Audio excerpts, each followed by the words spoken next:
Swayam Prabha. Digital India. Educated India.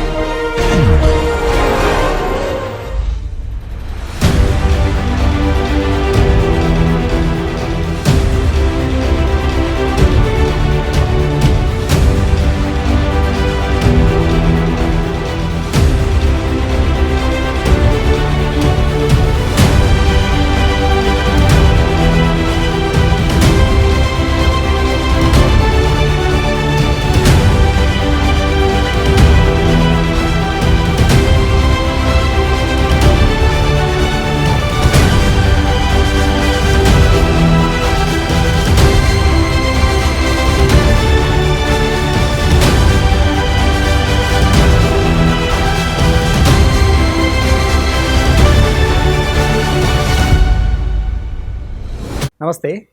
Welcome to the course on Yoga and Positive Psychology for Managing Career and Life. In this session, I am going to introduce this course, introduce in terms of what is the meaning of Yoga and Positive Psychology, what is the need of both of these, how both of these can be combined, what will be the course objective, why this course has to be offered and why this can be useful to all of you. And I will also share about the genesis of this course. It started about 8 or 9 years ago in the School of Management in IIT Bombay, and since then this course has evolved and it has reached to this stage where it is being offered on NPTEL and on the SwayamPrabha platform. So I am going to share all of these things in this session. This course could be termed as engineering career and life. This could also be termed as art of managing career and life, and it could be termed as science of managing life and career. So it could have termed in different ways depending on who is the faculty member, who is the teacher, and what is the background of that teacher who offers this course. Many of you might have noticed that I am in the School of Management, so I am calling it Managing Career and Life, and had this course, and I believe that my colleague and I teach in the technology university, a lot of engineers and scientists in the natural sciences and the technological fields, they work here, and many of them could have offered this course and they could have very well termed this as engineering of life or engineering of career. They could have termed as art of managing career and life, etc. So essentially managing, the word managing comes from my background, but the core, the pillars of this course, which are yoga and positive psychology, they are going to remain the same. Positive psychology we are going to refer because that's a emerging field, emerging in the sense that the major thrust to this area came about 20 years ago. Not that positivity and positiveness in psychology was not there, but systematic studies, more empirical studies, conscious effort in theory building, all that started about 20 years ago. So we are keeping this, but we are also looking at the broad perspective of Indian psychology. I am going to explain the Indian psychology and different concepts arising from there in the due course, but for time being we can understand that Indian tradition, Indian culture has also reflected, like most of the cultures in the world, have systematically reflected upon how to lead a good life, how to attain happiness, how to attain success in life, what can be called success in life, how a good life looks like. All these fundamental questions were systematically, thoroughly analyzed and thought through. So a lot of concepts arise from this kind of thinking and this and the text and the scholarly material being produced in the process. Now I am going to start our discussion with few stories. First story for the session is of the co-founder of WeWork, the very famous company. Many of you might have seen WeWork workplaces in your cities, they are shared workplaces, and some prime properties are being acquired by this company in many cities across the world. The founder of this company, Adam Newman, he almost acquired like a cult status. Company was valued at $50 billion pre IPO. But as we know that in the IPO, in the process of bringing IPO, a systematic auditing is done, the prospectus is produced systematically, and in that process more thorough and rigorous analysis about the value of the company, potential of the business model, success of the business model, all that is analyzed. And in the while drafting the prospect, the value as evaluated by the prospect writers, the auditors, was turned out to be $9 billion. That was a major shock, because that was a revelation in a sense that the value of this company was highly inflated.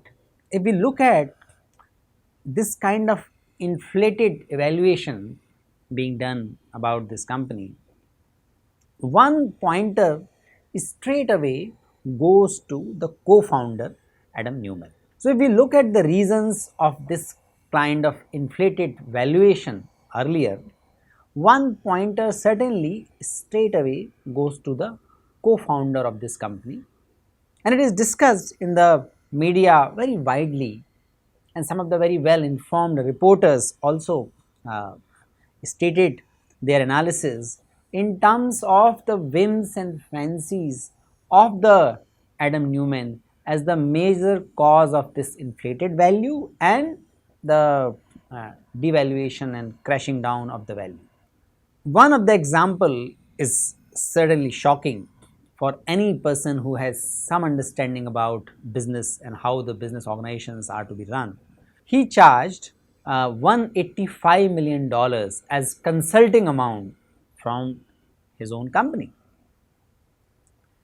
Current status is that company is still making losses to the range of 2 billion per fiscal year, and as it happens, thanks to the media, thanks to the social media, success and failure both get magnified in the current times. So, Wall Street Journal reports that Newman had the inspiration to live forever, to become world's first trillionaire, expand WeWork to planet Mars, become Israel's prime minister, become president of the world.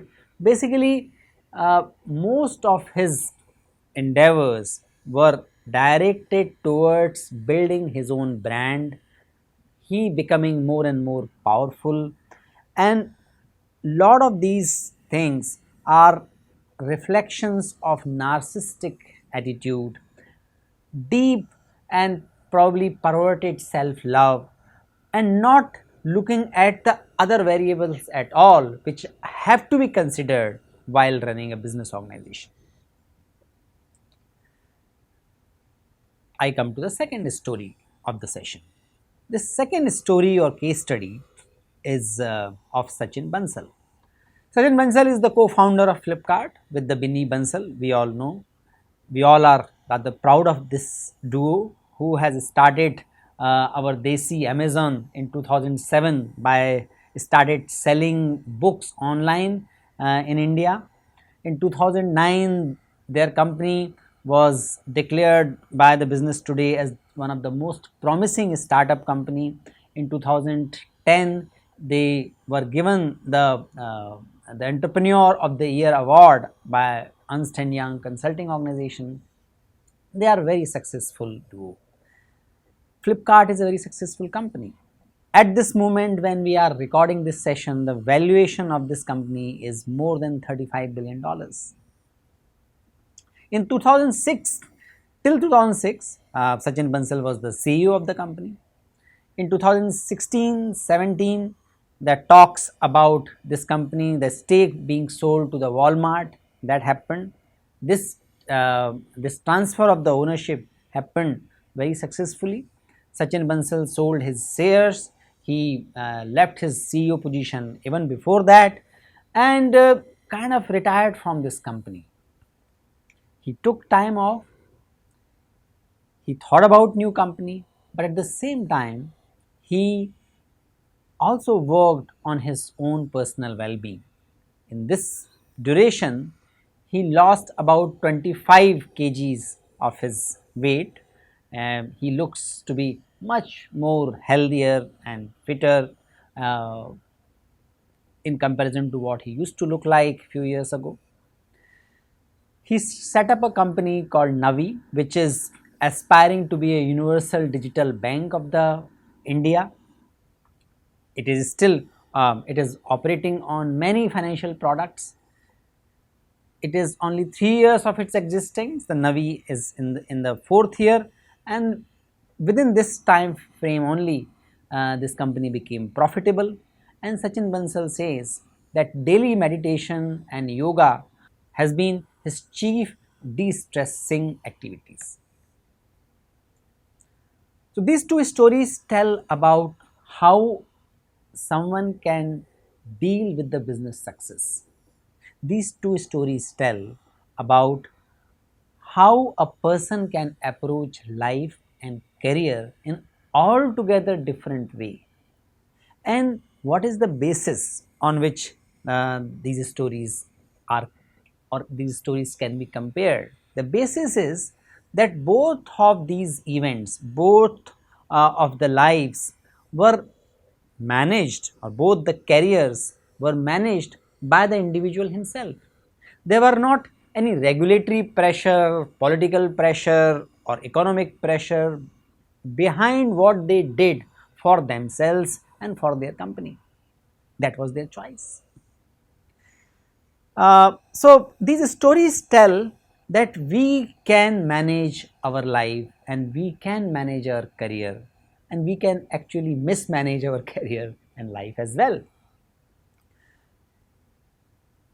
Major thrust to the field of positive psychology came with the special issue of American Psychologist in 2001. And in the introductory article of the American Psychologist issue, where 12 articles on the positive psychology were published, authors Martin Seligman and Chick and Mihai, they share also two incidences or stories, we can say. One story is shared by Seligman about his daughter, and the story goes that daughter was very young, apparently 5-6 years old, and there was a conversation between his daughter and himself. Daughter said that till the time I was 3, I was more of a whining child. On the birthday of on the third birthday, I decided to whine less, to complain about things much lesser. And when I am 5-year-old today, I am no longer a whiner. And then she directs the conversation to his father, Professor Seligman, that if I can stop whining, you can also stop to be a grouch. And Martin Seligman says that that was a very eye-opening conversation, because no one said Nikki, the daughter, to reflect and to set the direction of her life towards more positive attribute. But she did that, and not only she did that, she was able to inspire uh, her father. Another story is shared by Chikan Mihai. Chikan Mihai, I can share a few seconds about him. Mihail Csikszentmihalyi is a great psychologist of our time. We lost him about few months ago. I'm recording this session in February 2022. 2 months ago, uh, he passed away. His most popular work is in the field of flow. Flow is the feeling of being immersed and experiencing a kind of timelessness while engaged or rather intensely engaged in an activity. So, Seligman is most known for his concept of flow, great psychologist. So, these two were the co-authors of this introductory paper. And here the Csikszentmihalyi shares this story about, rather it is an observation about the war veterans of the World War II. It was during the World War when he moved, before the World War rather, he moved to USA from Europe because he was interested in psychology, and psychology was not taught as a major subject that time in the European university or the place where he was, and in America it was probably more well developed stream. So he moved to USA, and his observation is that post war, after losing the social support, many of the war veterans turned out to be desperate, hopeless, and they lost the sense and direction and meaning and purpose in life. But there were few who were in the similar situation, but they retain their, or they regain their purpose, they remain full spirited, and they build their life altogether different way, even without having that kind of social support which they were having, or financial support which they were having at the war time. So, these four stories or caselets tell us that self management is inherently our choice. Self management can be done consciously. Most of the courses taught in our schools and colleges are about managing material, managing numbers, managing technology, managing money, or managing external things. Very rarely we create opportunities for a student to have a course about managing self. But if we look at who manages money, material, man, and all the science and technology, all finance and production, it is human being. And what is that human being? The human being is special because of his mind, because of his emotions. So, when we have all the courses of the world about managing exteriority, there are hardly courses on managing interiority. But the fact is that it is the interiority, it is the intrinsic state or inherent characteristics of human being which decide the quality of management they do of the money, material, people, land, other resources, etc., etc. So, there is a need to have a systematic study on managing self, and like we make it compulsory for kids to study maths or science, we need to think about making a course like managing self also a compulsory, a very important critical aspect rather in any educational setting. In the current time, it is becoming even more important, and I wish to communicate this idea about why the importance of managing self is only increasing. And now in the next two slides, I am going to explain how this idea of self management and managing life and career, consciously managing life and career, is becoming even more important in current times. I can share, I would share only two slides about that, which tell how, what has happened, what has changed in the current time, what is changing in the current times, which is making self management a conscious pursuit and conscious effort of self and career management is important. One is how the nature of economy is changing, and as the nature of economy is changing, our nature of professional life is also changing. And secondly, I am going to touch upon briefly about the gig economy. So, first is, let us look at how our professional lives are changing. Our professional lives are changing around changing the concept of business models, changing business models, changing the way marketeer and customers are interacting. If we look at in last 200 years how the marketeer or industrialist and the consumer, their interaction has changed, this graph explains this idea. About 100 years ago, if you are able to produce a useful stuff, a useful machine or useful resource, and if you could do it within the economy of scale and scope, you are successful marketeer. You provide what is not available to the people, and you can draw value from there, you can earn profit from that process. That was the commodity market. From the commodity market came more specialized goods and services, and that is why we started calling stuff goods, not commodities. So, commodity is clothing, and the variety of cloth is, they become the goods. Goods became services in next few decades. It is not only sufficient to sell the cars, and cars also started being sold like commodity, became goods and became service. When Ford made their car first time, so very successful implementation of the line system of production, uh, one of the slogans of one of the very famous statement attributed to Henry Ford is that you can choose any car if it is black. So, they were producing only black cars, these were more like commodities, but very soon the commodity became goods. We started getting different kind of vehicles run on the engine using the four wheels.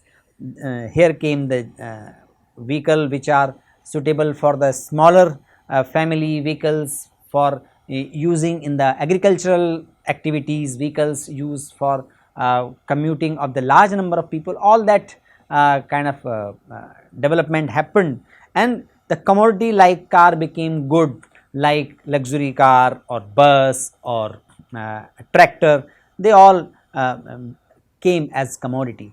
But from the commodity to goods, things have moved to services. People not only look at the product, they not only look at the quality of the product, but they also look at the service being provided along with the product.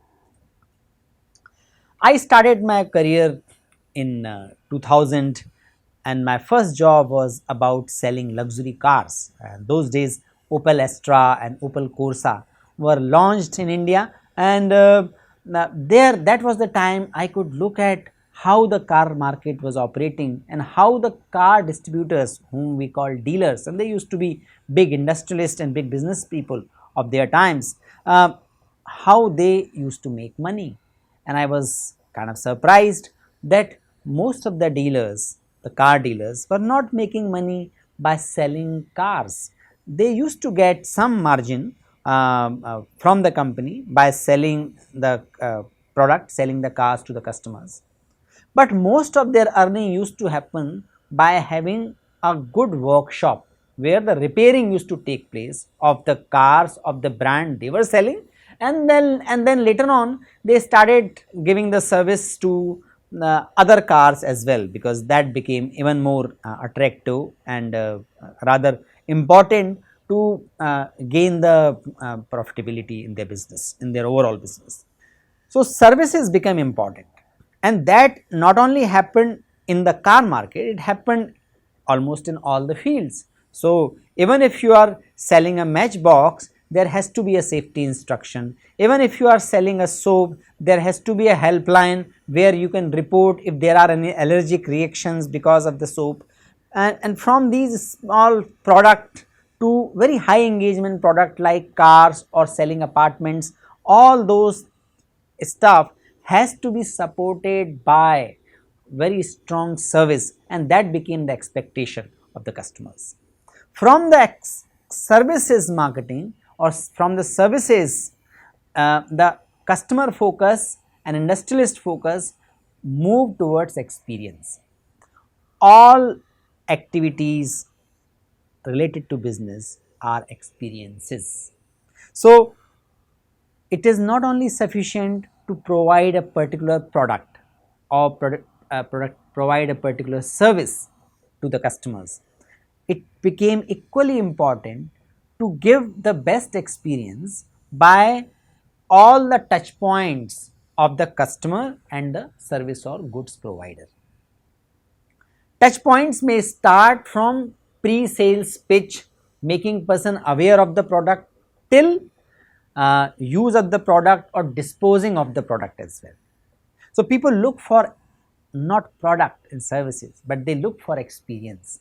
And if you look at the current narrative in the marketing, it is very well reflected in the marketing, but it is influencing all branches of management. It is influencing all branches of human endeavors. So whether it is operations, supply chain, quality check, managing information system, all these are aiming at providing experience. NPTEL, SwayamPrabha, Coursera, how they are distinguished? They are also distinguished not only based on the content, they are also based on the experience being provided in the process of taking the course from these platforms. So experience is becoming and has become rather the core of the offering. From experience, we are moving to the transformation economy. What does that mean?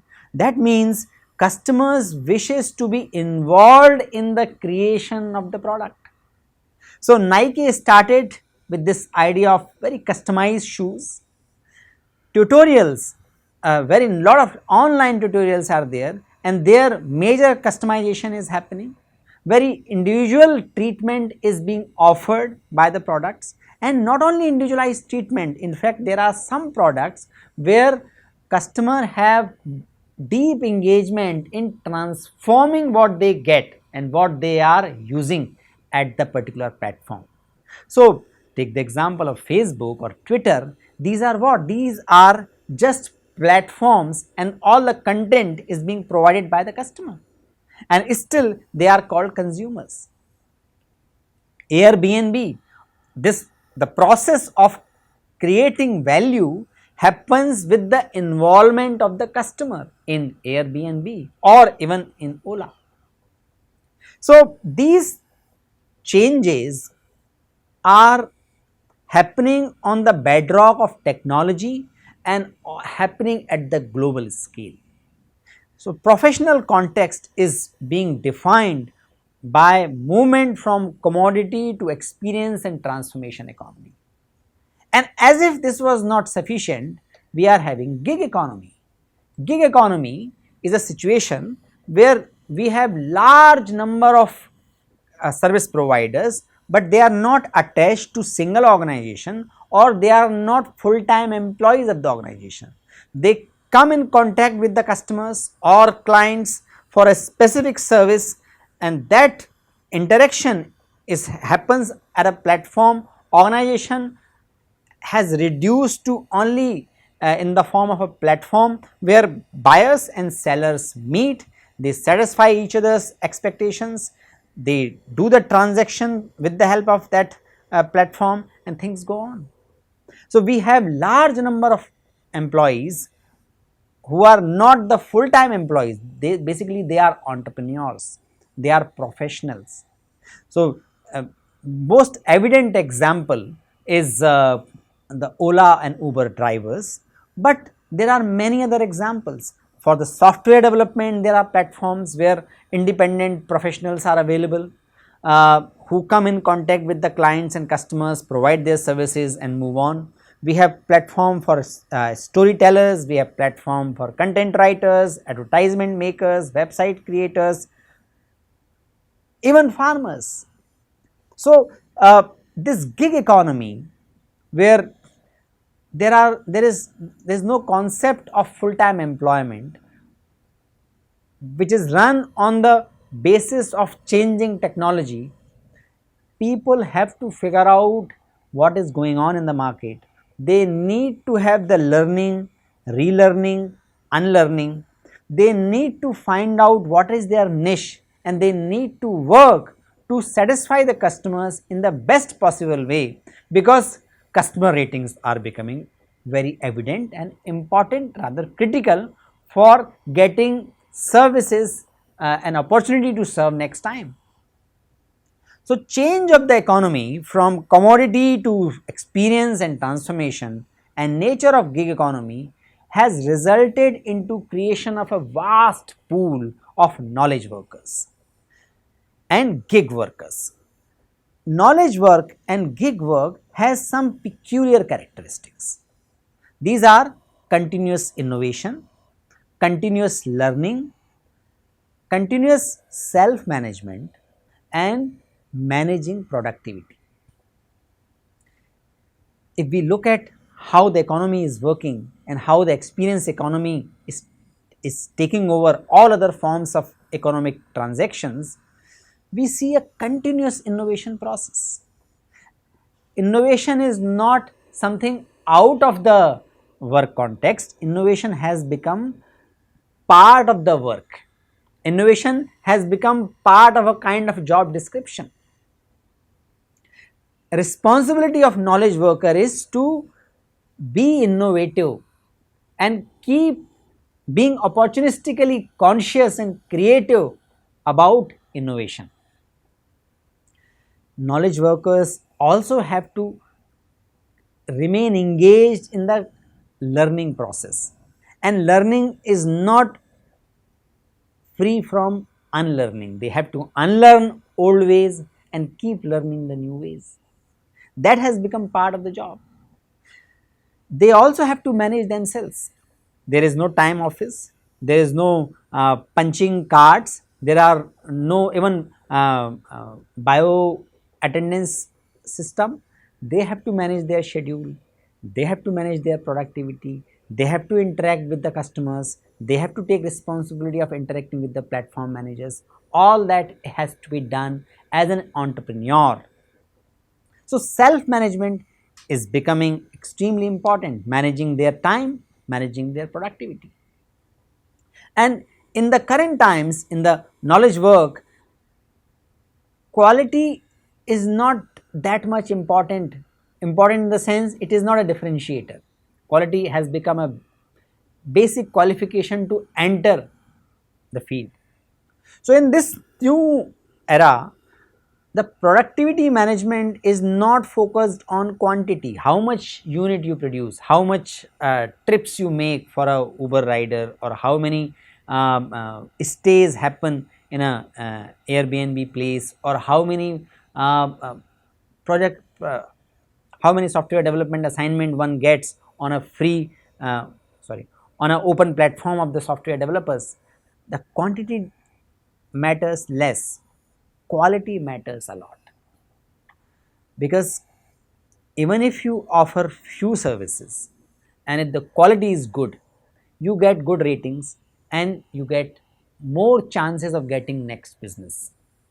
You may take up quantity, but if you mess up in the quality, there is a very less likely chances you getting the opportunity to serve, opportunity of serving new customers next time. So, all these things have changed in our professional context.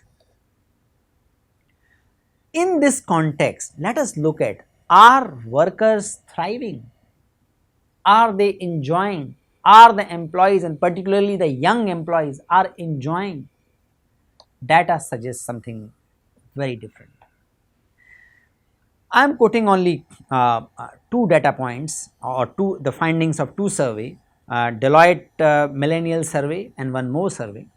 It suggests that stress is increasing like pandemic amongst the millennials and generation Z's, who are basically 20 to 30 years of age. They are regularly stressed because of the financial future, uncertainty of the financial future, uncertainty about the welfare of the family, uncertainty or job prospects, day to day finances, physical and mental health. These are the reasons because of which young employees and young professionals, even young students, are suffering from this stress. And this data is almost coherent in the millennials as well as the generation Z's. If we look at the mental health data, that also corroborates with this story. The percentage people reporting excellent or very good mental health is not even half of the working population, otherwise who are healthy people who don't have any serious ailment. Amongst those as well, not even not even the half of them are saying that they are feeling very good and excellent in terms of their mental health. So the question is, can a stressed out and anxious mind learn, be creative, innovative, envision the possibilities and use the autonomy being provided because of the changing professional context for the bigger causes? Can a stressed out mind be an innovative mind? And if a stressed out mind cannot be innovative mind or cannot envision the possibilities, how can it can take the real benefits which are presented to him because of the changing professional context? The changing professional context can become a burden for the person instead of being an opportunity for that person. And that's why we see the mental health issues are gaining attention, and mental health issues are gaining more are and the mental health issues are becoming more and more serious in the current times. The number of people dying because of the suicide has already surpassed the number of people dying because of the accident, wars and terrorist attacks together. This suggests that large number of people are not able to find meaning and purpose in their life. Large number of people are not able to manage their mind, manage their emotion, and they become so dysfunctional that their emotion and their mind starts working against them. And as a result of that, there is a huge percentage of the people who are not thriving but they are languishing. So this was the international data. Of course, Indian data was incorporated in those studies, but we were interested to know what exactly is going on in India. What is the state of well-being amongst the Indian youth, particularly those who are in the higher education. So last year, that means 2021, we conducted a survey across India, and data was collected from uh, different parts of India: Mysore, Jaipur, Lucknow, Guwahati, other northeast state, Nagaland, Jammu, Bhopal, and all these places. Data was collected from the students uh, from different streams, from ranging from engineering to law to commerce. So it was a pretty representative data. This was the study we undertook with the support of ICSSR funded project. And what we found, that amongst the Indian youth population as well, more than 51% people were actually moderately flourishing, and 15% of them had the risk of slipping into languishing stage. About 35% people were actually flourishing. So there is a great opportunity for bringing larger percentage of people from moderately flourishing to flourishing zone and preventing 15-20 high risk people in the moderately flourishing zone in to keep them there and helping them to not slipping into the languishing stage. Here we need to understand that to be flourishing means to be filled with the positive emotions and to be functioning well psychologically and socially. Whereas adults with the incomplete mental health are languishing in life and they are with the low well-being.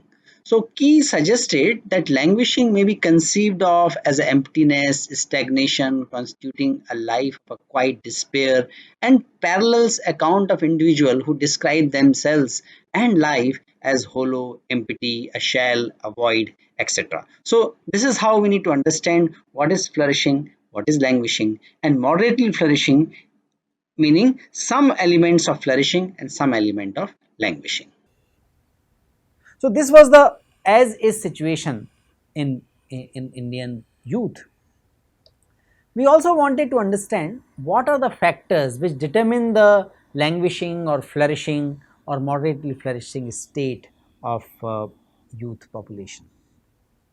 And what we found there was probably much more insightful. I am saying much more because the percentage of the languishing, flourishing and moderately flourishing size is in line with the more or less proportion we have found in the other surveys conducted by Gallup and other social indicator survey organizations. What we found, we were interested in looking at what are the driving factors of flourishing or languishing. So, we looked at values, state of family cohesion, connectedness of the person with the social cause, their academic excellence, academic engagement. We also looked at engaged living, meaning their ability and their perception about they being able to live according to their values, because person can might be having certain values but might not have opportunity or the other emotional resources required to live those values. So, we looked at that aspect as well. What we found there was self direction in the multinomial logistic regression. The self direction was the major determinant of the flourishing. Achievement and self direction were the only two values which were connected to flourishing, which were influencing flourishing. And achievement had interesting relationship. If achievement increases as a value increases, then it make people move more towards languishing. So, inherently it is the self direction, my ability to look at life, identify my priorities, perform according to that. This ability, this value was found to be the most important determinant of the well-being. And you know what? What was the second most important thing? The second most important thing was social connectedness. Students' ability to connect and ability to perform for the social cause and their connection with the social purpose was turned out to be another major factor which was resulting into which had a highest association with the flourishing. Family cohesion has the ability to prevent people slipping into languishing, but that is more closely related to moderately flourishing. The family cohesion was able to explain more number of cases, more than 80% cases of the moderately flourishing zone rather than flourishing zone. They were explaining about 19-20% of the flourishing zone population, but explaining 80% of the moderately flourishing population. So, this study again strengthened our idea and strengthened our idea. So, this study also strengthened our idea to float this course and design this course and to be floated at this platform, because flourishing is determined by self direction. So, any course on self management is about attaining highest level of personal well-being. Any course on self management or career management is intricately connected to well-being, and well-being is found to be deeply connected to flourishing. It is actually expressed through flourishing, and lack of well-being is expressed through languishing, and these things are deeply connected to the agency, my ability to look at my situation and take action, reflect upon it and take action. That is why a course on the self management need to be based on well-being, and it has to strengthen the agencies, it has to strengthen the self efficacy, it has to work on people to become much more aware of their life situation and their life choices. So, all these findings goes back to the age old wisdom of Bhagavad Gita, which says that I am my foe and I am my friend. This self is the foe and friend of itself. So, it is the self only which has to work for the self management and self improvement. उद्धरेत आत्मनात्मानम आत्मानं मवसाधयेत आत्मैव आत्मनो बंधुर आत्मैव रिपुरात्मना. Ripu is foe, bandhu is friend or brotherly person. This self is both, it is friend and foe. So elevate yourself through the power of yourself. That is the message, that is the old message coming from the wisdom tradition, and that is substantiated by our most recent research about the well-being in the youth population as well. Now let us look at how the self-management is connected with career management. To understand the linkage between self-management and career management, the competency framework or 21st century competencies list is an excellent window. This result was this research was conducted by Boyd's and it was followed by many other follow-up studies. What they communicate is that there are 3 clusters of competencies which are must, which are required for professional success, without which you are not even in the game. But these competencies are not the determinants of the success or not determinant of the outstanding performance. They are not the determinant of differentiating the average performers from the better performers or good performers at workplace. Those competencies which are minimally required, which are minimal requirement to be in the profession, are expertise and experience. If I am a software engineer, if I need to work on the Visual Basic or Java, I must know that language, I must know it technically. Second component is knowledge. Knowledge is different from skill. Knowledge is different from expertise. Knowledge is much more broad based. Knowledge is about not only what is the Java language, but it also about where to use, which module to be used for which product, how to convey your idea, what is the procedure of doing things in the organization, what is my declarative knowledge, which I have certificates about, and my ability to look at the pattern, how my knowledge is connected to the other fields. This is called knowledge, which is different from having a specific skill. Then assortment of the basic cognitive abilities, like I should have a sufficiently strong functional memory, I should be able to understand the reasoning, logic. These are the threshold competencies. If they are not there, I am not even in the game. I will not even get selected for a job. But what distinguishes growth in any career are some other set of competencies, and those competencies are classified in cognitive, emotional and social intelligence category. Cognitive intelligence category or cognitive competencies, which are the differentiator, are not about just basic cognitive competencies which we just discussed by now. This new 21st century cognitive competencies are systems thinking and pattern recognition. Systems thinking meaning our ability to recognize how one variable in a situation or in a problem is connected to other variable and other variables. How it is not by looking at just impact of one variable over other I can understand a phenomena. I need to first of all recognize that there are no straight cause and effect to variables found in the nature.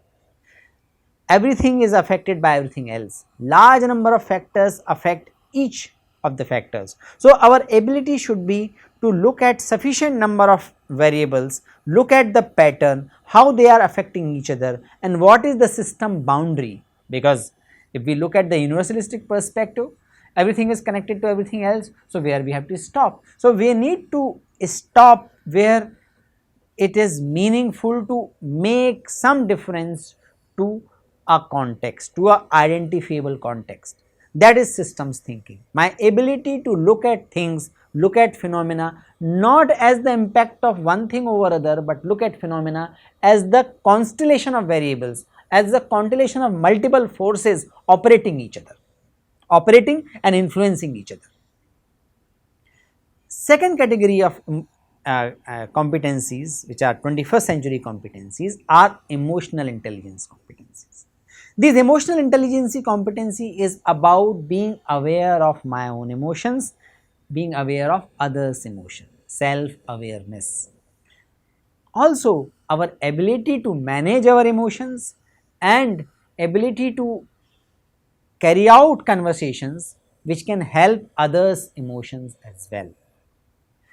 As in the neuro-linguistic programming, they say, feel the feeling and choose the action. The choice, the choose the action part is of the mind, of the brain, of the intellect.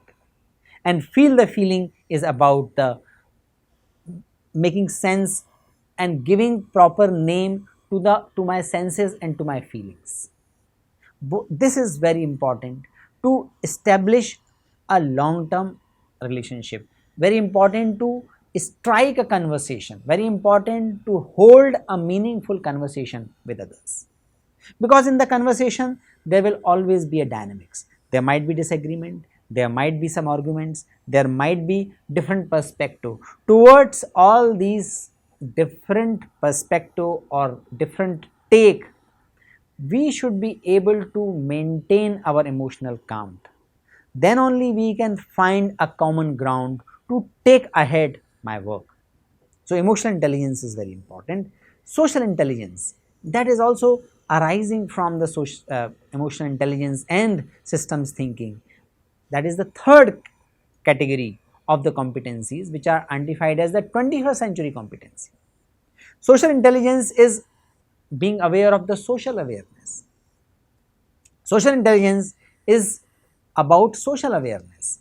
It is about relationship of management competencies, empathy, teamwork, looking at the impact of business on society, looking at the interaction of the regulatory factor, social factors, religious factors, their effect on each other, identifying the right narrative, ability to communicate with the masses, because with the help of social media we have got the power of communicating with large number of people at the same time, and that kind of communication requires very good understanding of the social reality. We all are living in a world where reality is actually socially constructed. Different people naturally have different ways of looking at things. In this world which is inherently socially constructed, which is result of the selective perceptions and priorities of different people, how do I communicate with large number of people is a very critical competency, and that is identified as the differentiator of average performer to a good performer. If we look at all these competencies, what do we see? We see that these competencies cannot be developed as passive learners. These require deep self engagement. These are not like learning simple mathematics. This is also not like learning simple programming or learning any type of programming, because in the programming you have a logical sequence which is pre-identified. In the mathematics there is a logical steps which are pre-identified, but these competencies cannot be exercised by pre-identified programs. These can be demonstrated by constant practice, and there is always a novelty in a social situation, there is always a novelty in the personal interaction. So we have to be conscious in observing and building on these competencies. That's why that requires deep self awareness, and all these are linked with self management. If I am not able to manage my mind, if I am not able to manage my emotions, if I am not able to build my cognitive abilities, if I am not able to enhance my metacognitive ability, meaning my ability to see the pattern, my ability to see how life situations are deeply interconnected and over the period they play out in a distinct way. If I am not able to look at the long term, cannot have the long term and short term perspective, and if I cannot distinguish these, I am not able to build my career and build my life. And in the framework of the competencies which are required in the 21st century, we can see there is a deep connection of career success and life success, and that is why these two things merge here. Interestingly, self management research, though we are having this course for the general uh, So, though we are having this course for students and learners from any stream, most of the research in the self management is happened in the medical field about, and that is related to disease management. What was found in the medical sciences, that self management is a very important component of the cure of the patient. Patient has to be involved in the treatment and the process of cure, and self management, because that is required for the patient to follow the protocol, to follow the exercise, to follow the instruction by the instruction given by the doctor, taking the medicine on time, taking all the treatment on time as per the instructions of the doctor. All that is required, and that is possible only with the self management.